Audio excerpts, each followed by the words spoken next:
নমস্কার, সবাই কেমন আছেন? আবার চলে এলাম শহর শিলিগুড়ি থেকে সুমি আপনাদের সঙ্গে একটু গল্প করতে। আজ বৃহস্পতিবার, দেখুন আজ প্রায় এখন বাজে দুপুর 3:30। এই টাইম থেকে আমি ব্লগিংটা শুরু করলাম, কেননা আজকে তার দুটো কারণ আছে। রোজ দিন তো সকালেই ভিডিও করি বা সকালবেলাটাই আপনাদের সাথে গল্প করি, তো আজ ভাবলাম একটু দুপুরবেলাটা কি করি না করি সেটা আপনাদের সঙ্গে শেয়ার করব। তো প্রথমে বলে নিই, এটা হচ্ছে আমার গত বছরের যে রামনবমীতে লাগিয়েছিলাম সেই পতাকাটা, সেটা এই জানলার এই কোণা দিয়ে লাগানো ছিল, কিন্তু খুব অসুবিধা হচ্ছিল, তো এই কারণে এই বছর আমি ছাদে লাগিয়েছি। আর এটাকে জলে নিয়ম মতন তো জলে দিয়ে আসতে হয়, তো যেখানে সেখানে তো রাখা যায় না, সেই কারণে আমি এটা এখানেই বেঁধে রেখেছি। তো পরে নিয়ে যাব কোনো সময় যখন যাব নদীর ওই দিকটাতে। তো গত সপ্তাহে গিয়েছিলাম, তবে ওই জায়গায় আমি ভাবিনি একটা ছোট নদীর মতন ছিল, তো কিছুটা তো দেখিয়েছি আপনাদেরকে। তা আজকের ওয়েদারটা সত্যি একদম রোদ উঠেছে আর ভীষণ গরম আজকে, বোঝা যাচ্ছে এবার গরমকাল চলে এলো। গত সপ্তাহের মতন আজও আমার হাজবেন্ড বাড়িতে আছে, কেননা আজ বৃহস্পতিবার। তো আজ আমি ভীষণ একটু রাগারাগি করেছি। বৃহস্পতিবার আমাদের নিরামিষ থাকে, তো নিরামিষের দিনে মানুষটা বাড়িতে যদি থাকে ভালো লাগে বলুন তো? একটু তো কমসে কম একটু মাছ মাংস না হোক, মাছটা যদি থাকে তাহলে মানুষটা একটু ভালো করে খেতে পারে। বৃহস্পতিবারে ছুটিটা নিলে এই একটা সমস্যা হয়, কারণ নিরামিষে একঘেয়ে কি খাওয়াবো, কি বানাবো, এটা একটা মুশকিলটাতে। যেরকম খুব অনেক রকম শাকসবজি থাকে, অনেক রকম জিনিস বানানো যায়, তো এখন গরমকালটাতে তো সেই জিনিসটা হয় না। গরমকালে ওই একঘেয়া শাকসবজি, একঘেয়া ঝোল, পাতলা পাতলা ঝোল খাও, তো এই রকমই রান্নাবান্না করতে হয়। তাতে সবার বাড়িতেই এটা একটা সমস্যা হয়। আর ছেলের তো কোনো ব্যাপার না, ছেলের পনির হলেই খাওয়া হয়ে যায়, পনিরের আইটেম হলেই ওর খাওয়া হয়ে যায়, সব বাচ্চাদেরই এই জিনিসটা। তবে আমার হাজব্যান্ডের এই একটু আছে, তো তার জন্যই আজকে একটা জিনিস বানালাম। তো ওটা বানাতেই আজকে আমার অনেক দেরি হয়ে গেছে, আর দেরি হয়েছে স্নান পুজো করতে, সব কিছু করতেই আজকে অনেক দেরি হয়ে গেল। তো একটু বসেই গল্প করি। রেগুলারের রান্নাবান্নাটা মোটামুটি শাশুড়িই করেন, উনি যতদিন পাচ্ছেন ততদিন করছেন, তারপরে তো আছি আমি, আর আমি ওনাকে হেল্প করে দিই। তো সকালের টিফিনটা, স্কুলের ছেলের টিফিনটা বা সকালে জলখাবারটা, এগুলো তো আমি করি, তার সাথে বাসন টাসন মাজা থাকে, ওগুলো আমি সব কমপ্লিট করতে উনি দাঁড়িয়ে শুধু রান্নাটা করেন। আর যা হোক উনি করেন, যেটাই হোক। তো যখন আমার মনে হয় যে সব কিছু একঘেয়ে লাগছে, একটু অন্যরকম বানাই, তখন আমি বলি যে ঠিক আছে আমি করছি আজকে, তুমি করো। তাই এইভাবেই করি। তো বরাবরই উনি রান্নাবান্নাটা করে। আমি আজকে মোটামুটি হয়ে গেছে 16 বছর হতে চললো আমার বিয়ে, তো উনিই রান্নাবান্নাটা করে।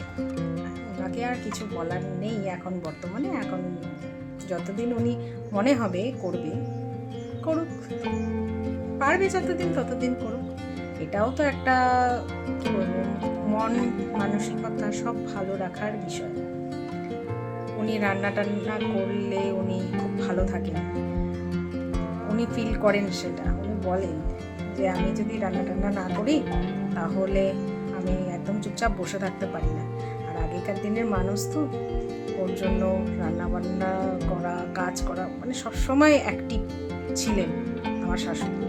তো তারপরে বেশ কিছু বছর উনি অসুস্থ ছিলেন, বাতের ব্যথাও ছিল, আছে, তবুও যতটুকু পারেন ততটুকু করেন, কোনো প্রেশার নেই।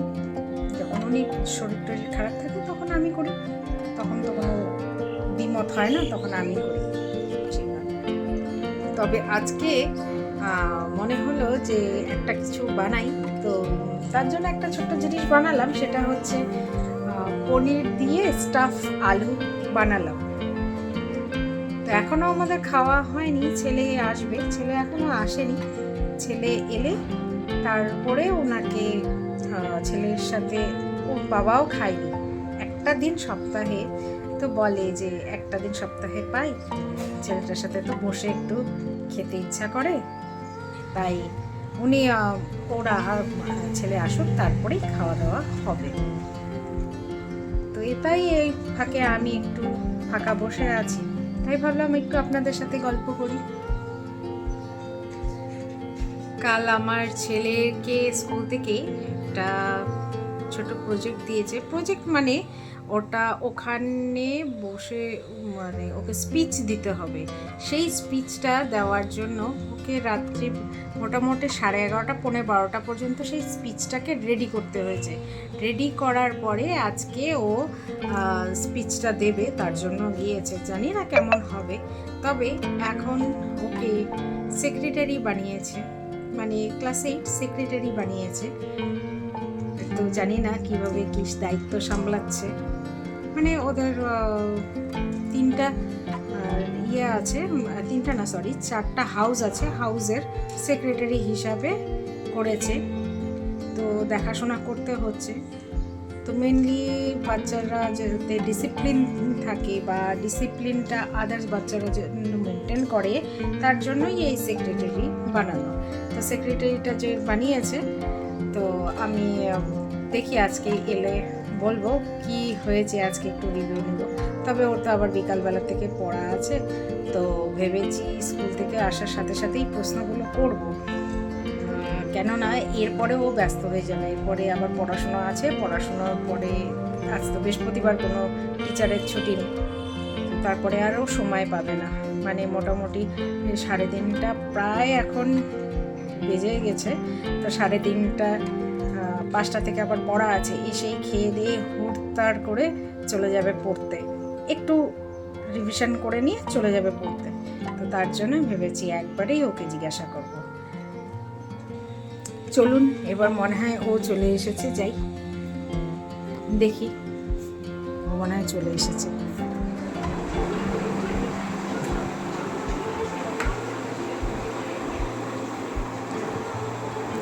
কেমন হলো আজ? ভালোই হয়েছে। ভালোই হয়েছে। আজকে বাইরে রোদটা ভীষণ না?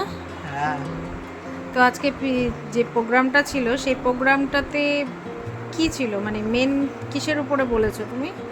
আমি বেসিক্যালি বলেছি মোবাইল ফোনের স্ক্রিন টাইমটা, যেটা আমরা বেশিরভাগই করি আমাদের জীবনে, ওটার জন্য আমাদের ভালো ঘুম হয় না, ভালো ফোকাস থাকে না, আর মাইন্ডটাও ফ্রেশ থাকে, তো সেই সম্বন্ধেই আমি বলেছি।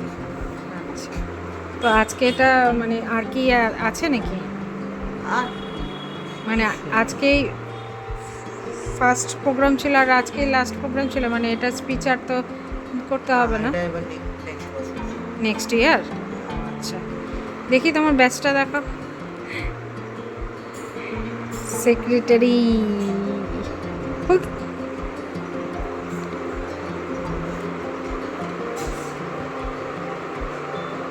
স্কুল থেকে বানিয়েছে সেক্রেটারি। দাও, এটা রেখে দিই সযত্নে। তুমি ফ্রেশ হয়ে নাও, এবার খাওয়া দাওয়া করবো আমরা সবাই, ঠিক আছে? ছেলের আর হাজবেন্ডের খাওয়া হয়ে গেছে, আমি আর আমার শাশুড়ি মা বসেছেন খেতে। তো এখন বাজে প্রায় 3:45, তো ডাল দিয়ে ভাতটা মেখে নিচ্ছি। মুগ ডাল, কাঁচা মুগ ডাল হয়েছে, তার সঙ্গে আলু সিদ্ধ। আলু সিদ্ধটা আমার হাজবেন্ড ভীষণ পছন্দ করে, আর তার সাথে হয়েছে ঢ্যাঁড়সের পোস্ত। আর এই যে আলু, যে স্টাফ আলু পনির দিয়ে বানিয়েছি, এইটাই আমি এই যে দেখাচ্ছি। তো আমার ভিডিওগুলো যদি ভালো লাগে তাহলে প্লিজ একটু লাইক আর কমেন্ট করবেন, একটু শেয়ার করবেন, তাহলে আমিও একটু আনন্দিত হব। তো এখন আমাদের খাওয়া দাওয়া কমপ্লিট করি। তো টাটা, সবাই সুস্থ থাকবেন, ভালো থাকবেন, দেখা হবে আবার নেক্সট কোনো ব্লগে।